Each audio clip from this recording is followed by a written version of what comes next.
Hey there, it's Darcy Sullivan from the Clinic Marketing Podcast and Propel Marketing and Design. Before we dive into today's episode, I'd like to take this opportunity to invite you to a brand new, limited time, on-demand webinar called How to Dominate Google Search, Google Maps, and AI-driven search results. This is designed just for clinics. In just 1 hour, you'll get a roadmap for boosting your online visibility, making sure people near you find your clinic first, all without paying for ads. You'll also walk away with a free patient-centered SEO action plan. If you've ever felt buried in the Google results or puzzled about how to rank higher for your targeted keywords, this webinar is for you. Register now by visiting propelyourcompany.com/learn or grab the link in the show notes. Hey there, it's Darcy Sullivan from Propel Marketing and Design, and you're listening to the Clinic Marketing Podcast. Today, we are talking about something that is going to change how your reviews look inside Google Search and Google Maps. Google is rolling out a new feature that lets people leave anonymous reviews. In practical terms, that means a patient can leave a review using a custom name and a non-identifiable photo instead of their real name and regular profile picture, while still being logged into a Google account behind the scenes. If you already feel like the world of online reviews is a bit like the Wild West, this might sound pretty scary. So in this episode, we are going to unpack what this change actually is, why Google's doing it, the pros and cons for clinics, and the smart moves you can make right now to protect your reputation and still get great reviews. So grab a cup of coffee and let's dive in. First, let's clear up what this feature is and what it's not. Now, depending on when you're listening to this episode, this feature may or may not be completely rolled out. In November of 2025, Google announced that Google Maps and Google Reviews are getting an option for users to post reviews anonymously. In the interface, this shows up as an option to use a custom display name and a generic or non-identifiable profile photo when you leave reviews. From the outside, when someone sees the review on your Google Business profile, they will see that chosen nickname instead of the person's real name. So they might see something like Happy Patient or Busy Mom in Boca instead of Jane Smith, the actual person's name. Behind the scenes, Google still knows who the account is.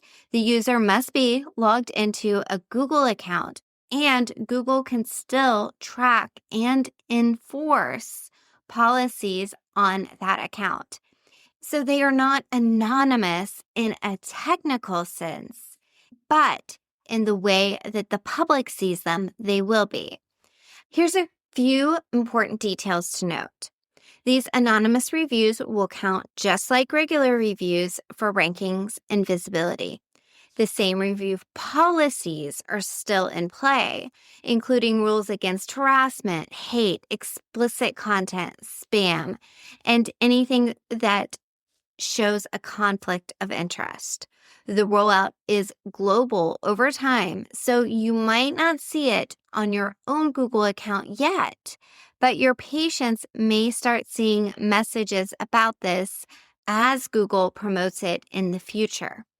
So that's the overall feature at a high level. Now let's talk about why Google is doing this and what it means for your clinic. And hopefully you're still listening. Be sure to listen all the way to the end because I have a script for you about how to handle some of these anonymous reviews that are going to be coming in that might be negative because let's face it, you're going to be fighting spam in a whole new way. So why is Google doing this? Well, Google is positioning this as a privacy and safety update. For years, people have tried to leave anonymous reviews anyway by changing their Google name or creating a separate account. Google is basically making that behavior official and more user-friendly.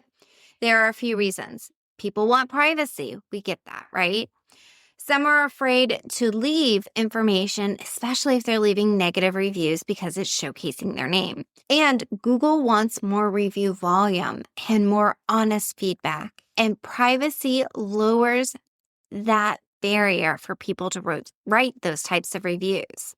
From Google's perspective, this can increase the number of reviews and make people feel safer when they talk about their experiences with specific companies. From a clinic owner perspective, this leads us straight into the pros and cons.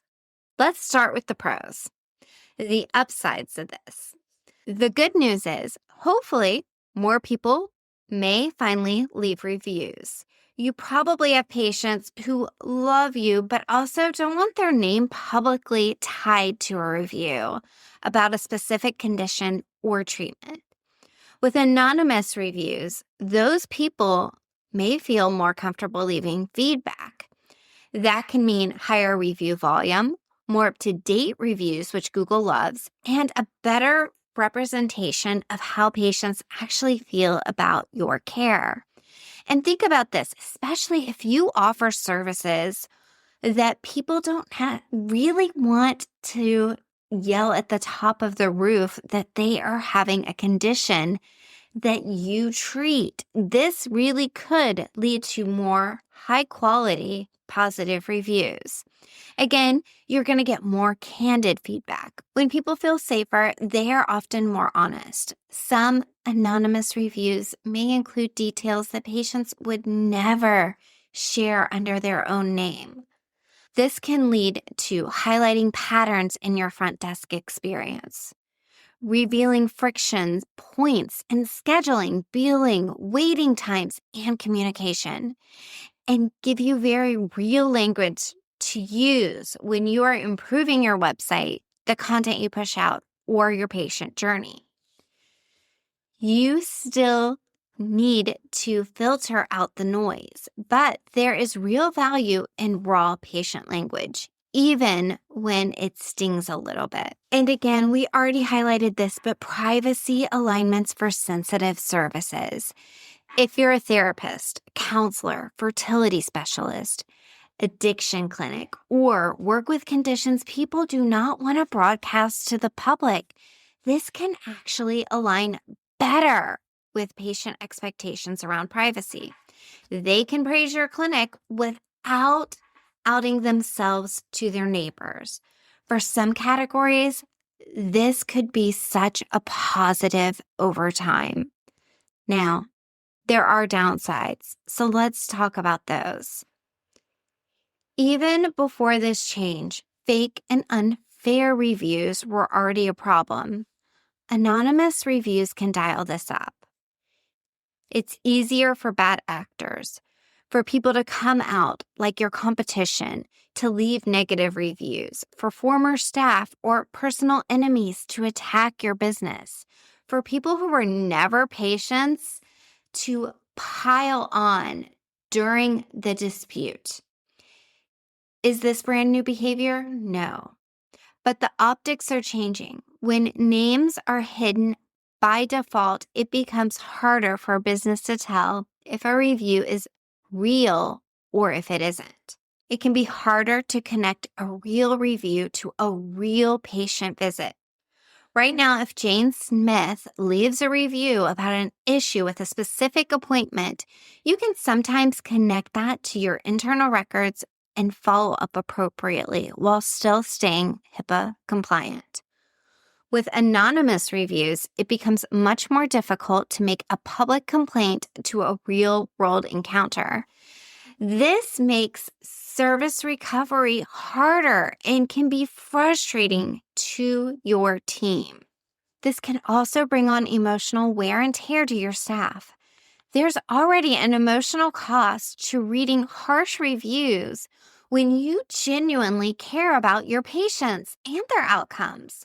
Now, imagine reading something that came from anonymous patient 714. It can feel more like a drive-by attack and less like feedback from a real person you can make things right with. This can increase burnout from owners to staff members who are monitoring these reviews.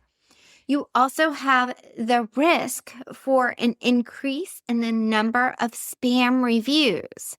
There's already been a lot of commentary around this and the fact that this creates concerns in the future that may create more opportunities for spam and manipulation campaigns.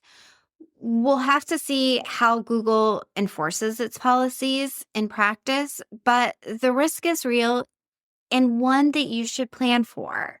Now, here's what's not going to change, and this is important. Before this starts to sound like the sky is falling, which it's not, let us ground ourselves in what is still true. Reviews still must follow Google's policies. This includes the bans on hate and harassment, explicit or dangerous content, off-topic rants or political content that does not relate to real experience, conflicts of interest, content that reveals personal health information without consent. Anonymous display names do not give someone a free pass. If a review clearly violates this guidelines, any of those guidelines, you can still flag it. This also brings us back to some of the basics. Reviews still matter for rankings. Reviews are still very strong as a local ranking factor in Google Search and Google Maps. Quality, quantity, recency, and review text all play a role. Anonymous reviews are expected to carry the same ranking weight as a normal review. So you can't ignore reviews just because the system changed. You still want to collect a steady stream of new reviews, detailed text in those reviews, and a healthy overall rating. You still have the right to respond. You still can respond to these reviews even if the name is generic or anonymous. Your reply will now play an even bigger role in how potential patients interpret the reviews. They may think, I don't know who this reviewer is, but I can see exactly how the clinic handled it. You still have the same tools to report suspicious patterns. If you suddenly get a burst of one-star anonymous reviews that mention details that do not match to any of your patients, come from multiple locations where you know you don't have patients, or repeat nearly identical wording, you can document those patterns and submit them to Google through the reporting options. Will every bad review be removed? No, but you're not powerless. Now let's get into how your review strategy needs to adapt. We're going to get practical here. What should you actually do differently as a clinic owner or marketing lead? Well, you need to keep asking for reviews and maybe lean into the privacy angle. Please do not stop asking for reviews because of this change. Instead, slightly update your language. Here are some examples you can use or adapt. If you feel comfortable, we would love it if you can share a review on Google. You can even choose a display name on your Google profile if you prefer not to use your full name publicly. Or your feedback really helps other people in the community find care. You are always welcome to adjust your Google name or photo if you prefer more privacy when leaving a review. You are not telling people to be deceptive. You are simply acknowledging that Google now offers different privacy options, and that's okay. I also want you to double down on internal documentation because you will not always be able to match a review to a specific patient. It becomes more important to document complaints and service issues internally, track patterns in front desk notes and patient follow-ups, keep a basic log of serious conflicts and disputes. That way, when you see an anonymous review that sounds familiar, you can still connect it to a situation you remember and respond thoughtfully. This next step is extremely important. Create a standard anonymous negative review response template. You want a HIPAA-safe, calm, professional framework you can reuse. Something along the lines of the following. And listen, if you're listening to this podcast episode, please be sure to visit the episode webpage and blog post where you can copy and paste the exact verbiage that I am about to provide you, along with other copy and paste resources to help you improve those reviews that you are getting in. Okay, are you ready? Here we go. Here is the suggested HIPAA-safe, calm, and professional framework you can reuse. Something along the lines of, thank you for taking the time to share this feedback. We are sorry to hear about your experience. We take all feedback seriously and always want our patients to feel heard and supported. Because of patient privacy laws, we cannot confirm whether someone is a patient or discuss care publicly. However, we would really like the opportunity to learn more and see if we can address your concerns. Please call our office at, give the phone number, and ask for, give a name, or use the contact form on our website so we can speak to you directly. This does a few important things. It shows future patients that you care and take feedback seriously, stays on the right side of the privacy rules, and invites a private conversation instead of a public fight. Now, you may want to tweak the wording for your brand, but have a go-to template ready. You also need to train your team on what to flag. Make sure someone on your team knows what Google considers prohibited review content, how to flag a review within your Google business profile, and when to escalate suspicious patterns. Teach them the difference between we just don't like this review and this review actually violates Google's policies. That will save you a lot of time and frustration. You want to make sure that you watch for volatilities in your overall ratings. During the early rollout period, you may see a bump in total review numbers. You might see more polarized reviews at extremes, extremely positive, extremely negative. You might see short-term swings in your star ratings. You want to be sure to monitor these trends, but try not to panic over every single little blip. Focus on long-term averages, volume of recent reviews, and overall story your reviews tell somebody scrolling through them. So what should you keep an eye out for over the next few months? This feature is new, like we've already mentioned, and Google has a history of testing things, adjusting things, and sometimes even rolling back changes because they create chaos. Here's what you want to keep an eye out for. 1, your category. Be certain that your category is the correct category listed in your Google business profile. Certain types of clinics might see more abuse than others. For example, hot button areas like weight loss, mental health, and pain management. Watch for patterns in review text. Are you seeing more vague drive-by reviews, or are people still writing detailed feedback? Use that to guide how you respond and what you emphasize in your own patient education. Make sure that you're aware of any updates in Google's policies. Keep an eye on Google's review policies. You want to stay on top of any updates in Google's policies. One of our goals at Propel is to try to make sure that we get you this information as soon as it starts to unfold, which is one of the reasons why we actually moved this podcast episode up, because this is such an important topic.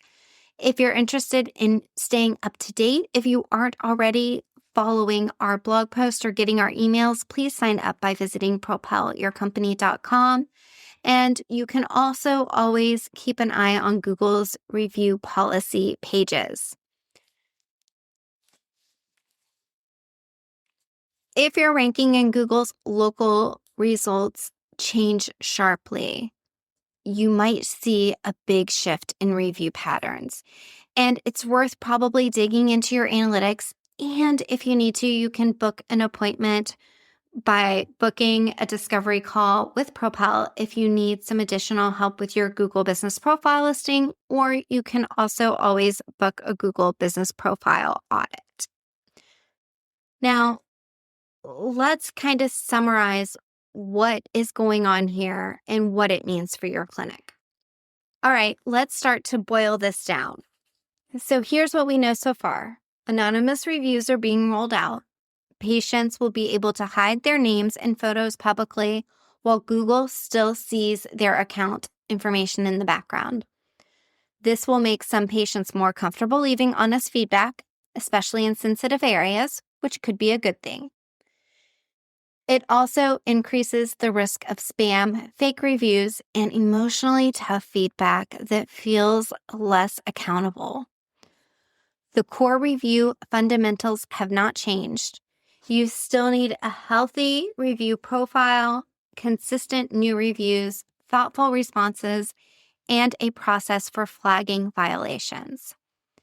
Clinics that will win in this new environment are ones that stay calm, stay patient-centered, and treat this as another reason to tighten up their systems instead of hiding from reviews.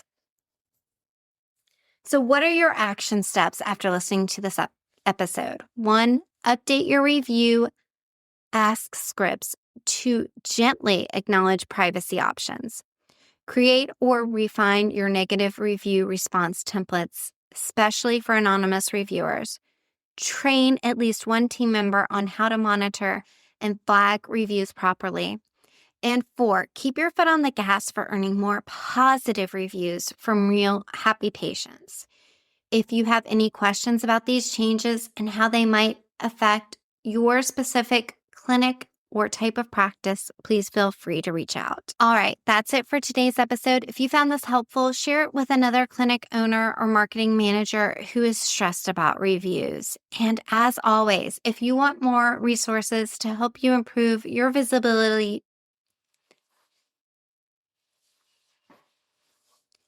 in Google Search and Google Maps, check the show notes for the link. Thanks for listening to this episode.